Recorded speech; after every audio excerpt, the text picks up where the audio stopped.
بسم اللہ الرحمن الرحیم۔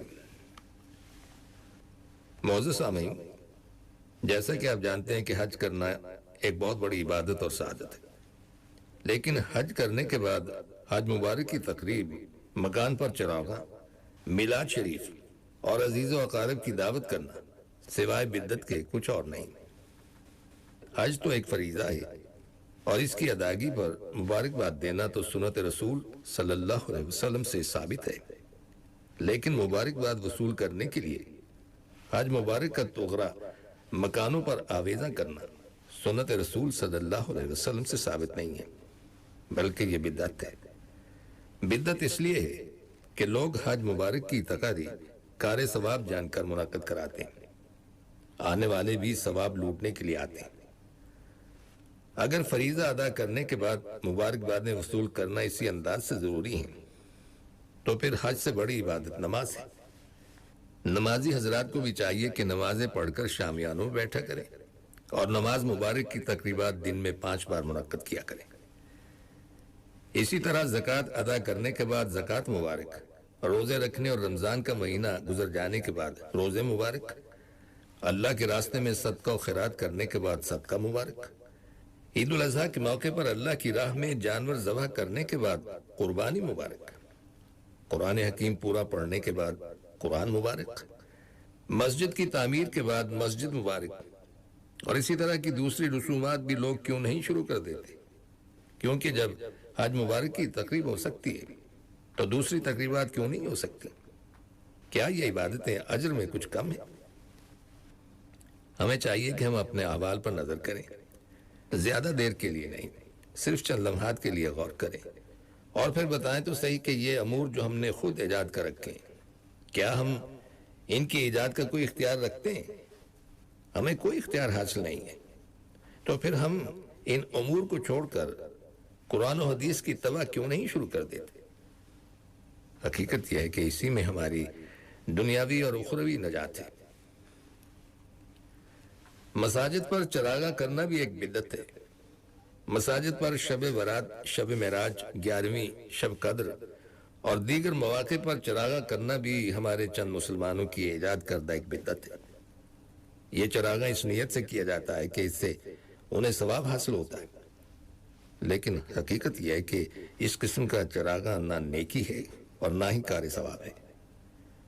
مسجد میں صرف عبادت کے وقت روشنی کرنا جائز ہے، وہ بھی اندرون مسجد جہاں نمازی اللہ کے حضور رکوع و سجود کرتے ہیں۔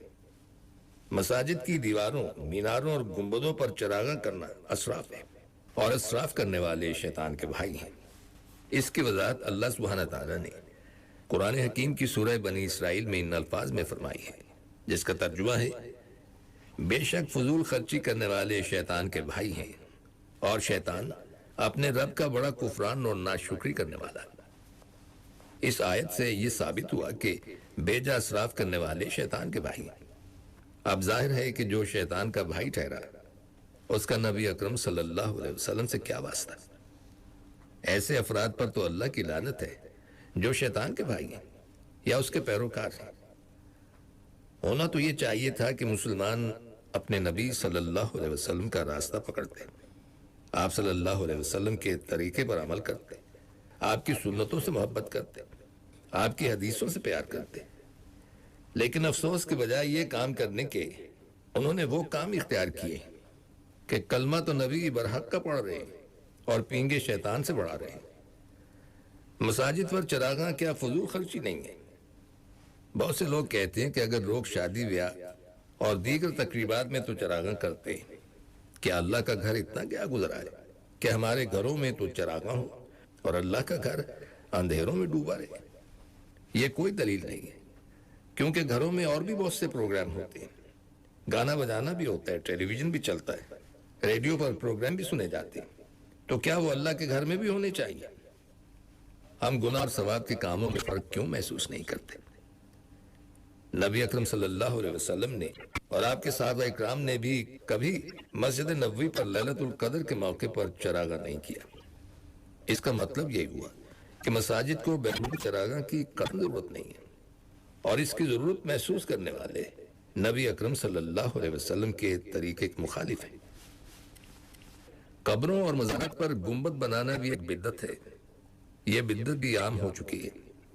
بزرگان دین کی قبروں پر گنبد تعمیر کرنے والے اپنے گمان میں اور زوم باطل میں یہ تعمیر لائق ثواب سمجھتے ہیں، چنانچہ مزاروں پر گنبدوں کی تعمیر میں خرچ ہونے والی رقم کو یہ لوگ صدقہ جاریہ سمجھتے ہیں۔ اس کے علاوہ ان کی ایک فکر یہ بھی ہے کہ مزاروں پر گنبدوں کی تعمیر سنت ہے، اور اس کی دلیل عموماً یہ دی جاتی ہے کہ اگر مزارات پر گنبد بنانا شرعاً ممنوع ہے تو پھر روضہ رسول صلی اللہ علیہ وسلم پر قائم گنبد کیا بدعت کے زمرے میں آتا ہے؟ اور اگر مزاروں پر گنبد کی تعمیر بدعت ہے تو پھر اس تعمیر گنبد کو بدعت کہنے والے روضہ رسول صلی اللہ علیہ وسلم پر قائم گنبد پر تنقید کیوں نہیں کرتے؟ اس قسم کے سوالات وہ لوگ کرتے ہیں۔ سب سے پہلی بات تو یہ کہ گنبد کی تعمیر خود نبی اکرم صلی اللہ علیہ وسلم نے نہیں فرمائی، اور نہ ہی اسے خلفائے راشدین یا صحابہ اکرام رضی اللہ تعالیٰ عنہم میں سے کسی نے تعمیر کیا، لہذا تعمیر گنبد کو سنت کہنا اور سمجھنا بالکل غلط اور ناجائز ہے۔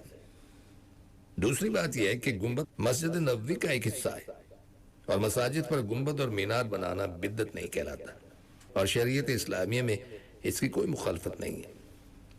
پھر گنبد کی تعمیر میں جو نیت کار فرماتی وہ بھی یہی تھی کہ مسجد نبوی کو گنبد کے ذریعے زینت دی جائے، لہٰذا اس گنبد کو روضہ مبارک کا گنبد سمجھ لینا انتہائی درجے کی حماقت اور جہالت ہے۔ کچھ لوگوں میں یہ جہالت بھی پائی جاتی ہے کہ وہ جہاں کہیں بھی گنبد والی عمارت دیکھ لیتے ہیں تو اظہار عقیدت کے طور پر انگلی سے اپنی ناک ملیں گے اور سر کے اشارے سے اس عمارت کو سلام کریں گے، خواہ وہ مندر ہو، گردوارہ ہو یا کسی اسکول وغیرہ کی عمارت ہی کیوں نہ ہو۔ سامعین، فتح مکہ کے موقع پر نبی اکرم صلی اللہ علیہ وسلم نے جب بیت اللہ سے شرک کی نجاست اور غلاظت نکال پھینکی تو پھر اس کی طہارت کی ضرورت بھی پیش آئی۔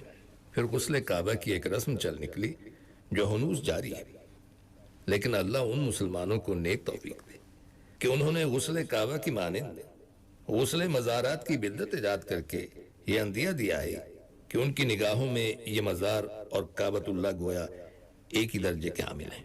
نعوذ باللہ۔ بر صغیر کے ممالک بھارت، بنگلہ دیش اور پاکستان میں ہزاروں کی تعداد میں ایسے مزار ہیں کہ ان کے عرس کے موقع پر وہ بھی اسی مانند دھوئے جاتے ہیں۔ کعبہ کے غسل کے لیے اگر خادم الحرمین شریفین تشریف لاتے ہیں تو ان ملکوں میں مزاروں کو دھونے کا کام کسی وزیر کو سونپا جاتا ہے۔ اس خدمت کو اپنے حق میں یہ بدعتی لوگ نہ صرف سعادت اور عبادت بلکہ نجات اخروی کا ذریعہ اور وسیلہ بھی سمجھتے ہیں، حالانکہ ان کا یہ فعل سوائے بدعت کے اور کچھ نہیں۔ دنیا میں اگر کسی کی قبر اس قابل ہوتی کہ اسے غسل دیا جاتا اور اس کا غسل عین سعادت ہوتا تو وہ صرف نبی اکرم صلی اللہ علیہ وسلم کی قبر ہوتی، مگر آپ صلی اللہ علیہ وسلم کے جانشین بالخصوص خلفائے راشدین اور دیگر قرابت داروں نے آپ صلی اللہ علیہ وسلم کی قبر مبارک کو نہ تو کبھی غسل دیا، نہ غلاف چڑھایا، نہ پھولوں کی چادریں چڑھائیں۔ ان نفوس قدسیہ کے طرز عمل سے یہ ثابت ہوتا ہے کہ غسل صرف کعبۃ اللہ کے لیے ہے۔ یہ جب نبی اکرم صلی اللہ علیہ وسلم کے روضہ مبارک کے لیے نہیں ہے تو پھر یہ دیگر بزرگ کیا حیثیت اور درجہ رکھتے ہیں کہ ان کی قبروں پر وہ اہتمام کیا جائے جو نبی اکرم صلی اللہ علیہ وسلم کے وارثوں نے ان کی قبر شریف پر نہیں کیا۔ ذرا غور کیجئے کہ لوگوں نے نبی اکرم صلی اللہ علیہ وسلم کے مقابلے میں امتیوں کے درجے کس قدر بڑھا دیے۔ آج جن لوگوں کی قبروں کو عرق گلاب سے سال بہ سال غسل دیا جاتا ہے، اگر انہوں نے نبی اکرم صلی اللہ علیہ وسلم کی رسالت کا کلمہ نہ پڑھا ہوتا تو آج انہیں کوئی جاننے والا روئے زمین پر نہ ملتا۔ ہمیں اپنی آنکھیں کھولنی چاہیے اور غور کرنا چاہیے کہ جب نبی اکرم صلی اللہ علیہ وسلم کی قبر شریف بھی اللہ کے نزدیک قابل غسل نہیں ہے تو پھر یہ قبریں اور مزار کس حیثیت کے حامل ہیں کہ یہ عرق گلاب سے غسل دیے جائیں۔ یاد رکھیے کہ یہ فعل سراسر بدعت ہے۔ اس کا ارتکاب جو بھی کرے، خواہ وہ کوئی ملا ہو، مفتی ہو، پیر ہو، امیر ہو، وزیر اعلیٰ ہو، وزیر اعظم ہو، گورنر ہو، کرنل ہو یا جرنل ہو، یہ سب اللہ کے نزدیک مجرم ہے۔ سامعین، آپ نے دیکھا ہوگا کہ عرس کے موقع پر تو مزاروں پر ایک جشن کی کیفیت ہوتی، زبردست قسم کی روشنی کی جاتی، جس کی وجہ سے رات پر دن کا گمان ہوتا ہے۔ یہ چراغاں کرنا بے جا اسراف اور فضول خرچی کے زمرے میں آتا ہے۔ اس چراغاں کے علاوہ ایک اور چراغاں بھی بزرگان دین کی قبروں پر بالخصوص بڑے اہتمام کے ساتھ حصول ثواب کی نیت کے ساتھ کیا جاتا ہے۔ وہ چراغاں ہے مزاروں میں رکھے ہوئے طاقوں میں چراغ جلانا۔ چراغ جلانے کی یہ بدعت روزانہ ہی ہوتی ہے، لیکن جمعرات کے دن اس کا خصوصی اہتمام کیا جاتا ہے۔ یہ بات ہمیں کئی بار لوگوں سے معلوم کرنے کے باوجود معلوم نہیں ہو سکی کہ صاحب قبر کے مزار پر یہ چراغ کس لیے جلائے جاتے ہیں۔ اگر ان چراغوں کا مقصد روشنی پھیلانا ہوتا ہے تو بجلی کے بلب تو پہلے سے جل رہے ہوتے ہیں، پھر ان چراغوں کے جلانے کا کیا فائدہ؟ ان قبروں پر چراغ جلانے کی وجہ اگر حصول ثواب اور صاحب قبر کی رضا حاصل کرنا تو یہ عمل بدعت ہے، کیونکہ قبروں پر چراغ جلانا نہ نبی اکرم صلی اللہ علیہ وسلم کی سنت ہے، اور نہ ہی آپ صلی اللہ علیہ وسلم کے خلفاء اور صحابہ اور قرابت داروں رضی اللہ تعالیٰ عنہم سے یہ ثابت ہے کہ انہوں نے آپ صلی اللہ علیہ وسلم کی قبر پر چراغ چلائے۔ قبر پر پھول چڑھانے والے یہ عقیدہ تو بہرحال نہیں رکھتے کہ پھول چڑھانے کا کوئی اجر بھی انہیں ملے گا۔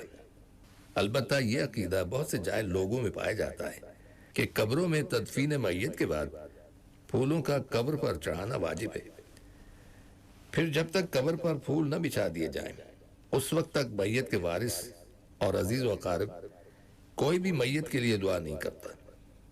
گویا ان سب حضرات کے نزدیک یہ لازم ہے کہ دعائے مغفرت سے پہلے قبر پر پھول چڑھا دیے جائیں۔